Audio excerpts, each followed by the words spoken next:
Assez curieux, c'était un dimanche après-midi, donc pour le culte, il a, comme d'habitude, il a prêché, il a présidé le moment de prière qui suivait le sermon, et il a présidé la Sainte Seine.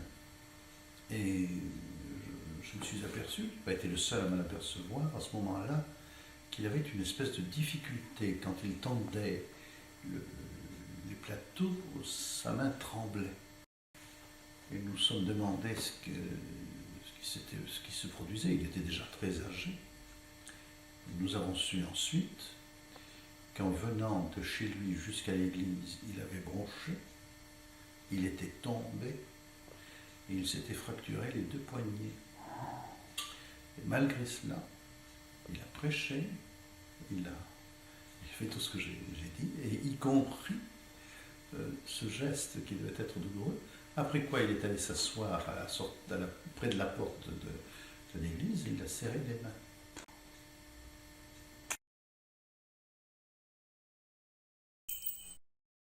La première rencontre avec Georges Billot, ça a été, si je me souviens bien, à Mulhouse en 1950.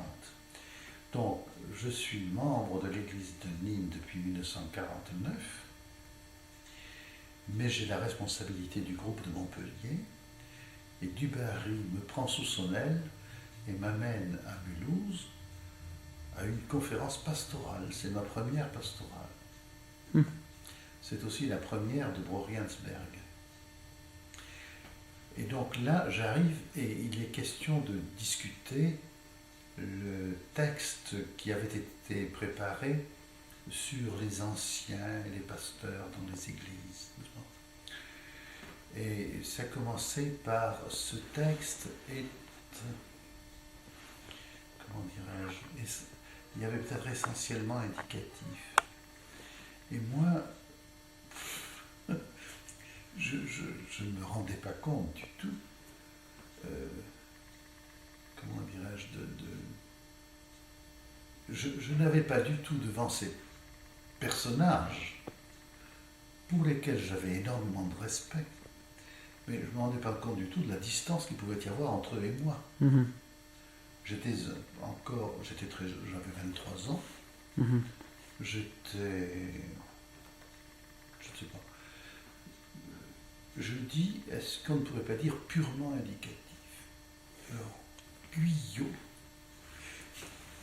m'a fusillé, m'a descendu en flèche avec cette vivacité qu'il avait, cette rapidité de réponse, cette justesse dans la réponse. Il m'a dit tout de même, c'est un texte qui a été médité par des pasteurs compétents, enfin, etc. Bref, le Vérigny avait pu se taire, c'est ce qu'il a fait pendant un petit moment, parce que pour empêcher le Vérigny de parler, c'est quelquefois difficile. À Nîmes, on l'appelait le chef. Et moi, je n'ai jamais appelé le chef. À la rigueur, je l'aurais appelé le patron, dans la mesure où dans patron, il y a l'idée de père. Mais le chef, pour moi, c'est Jésus, personne d'autre.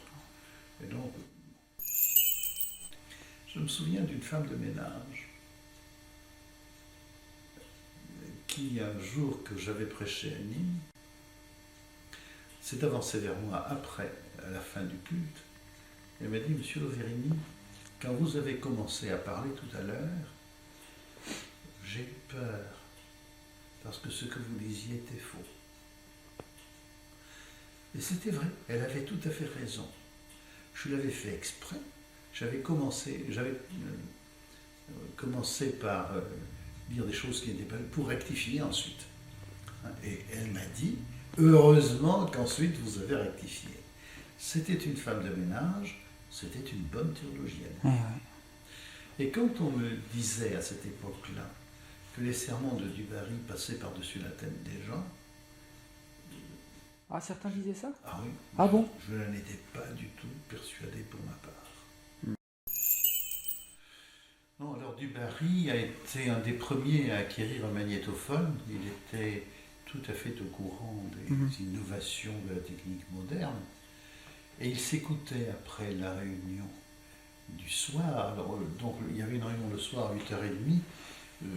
tout était terminé vers 10 heures, quand les gens étaient partis, et alors il mettait le magnétophone en marche, il s'écoutait, et alors il était sensible en particulier au silence. Il était déjà très âgé. Donc il lui arrivait à un moment ou à un autre de chercher un mot. Quand on l'écoutait, on ne s'en apercevait même pas. D'abord parce que c'était très court, et ensuite parce qu'il y avait une mimique, un geste, etc., qui faisait qu'on restait dans l'ambiance du texte, du discours. Mais sur le magnétophone, le silence est un blanc. Hein. Et alors il disait, pauvre type. Pauvre type. Avec humour.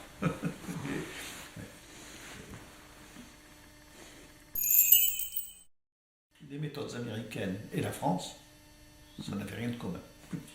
Et donc, vive les Américains en Amérique, mais nous, il faut qu'on trouve nos repères et nos méthodes et nos moyens d'action.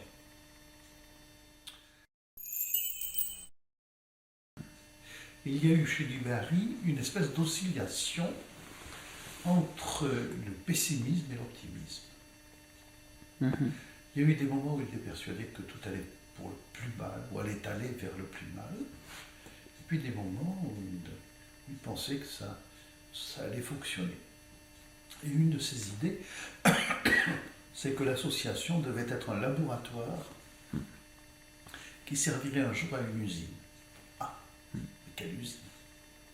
Or, ce qu'on est obligé de constater, c'est que il y a quand même une évolution dans les milieux évangéliques. On n'en est plus tout à fait enfin, on en est encore, mais quand même moins qu'avant, à cette superficialité du discours, à cet activisme sans profondeur qui ont marqué certains milieux évangéliques pendant des années. Il y a aussi la notion d'église locale qui s'est vraiment affirmée. Autrefois, on n'hésitait pas à arriver avec l'église locale X ou Y. Voilà, c'est notre programme, nous allons faire ça à telle date, alors naturellement, vous allez marcher avec nous. Et si vous ne marchez pas avec nous, naturellement, c'est que vous êtes étroit, etc. Moi, j'ai connu ça, j'en ai souffert personnellement à Montpellier, et il me semble qu'il y a un peu plus de compréhension de ce point de vue.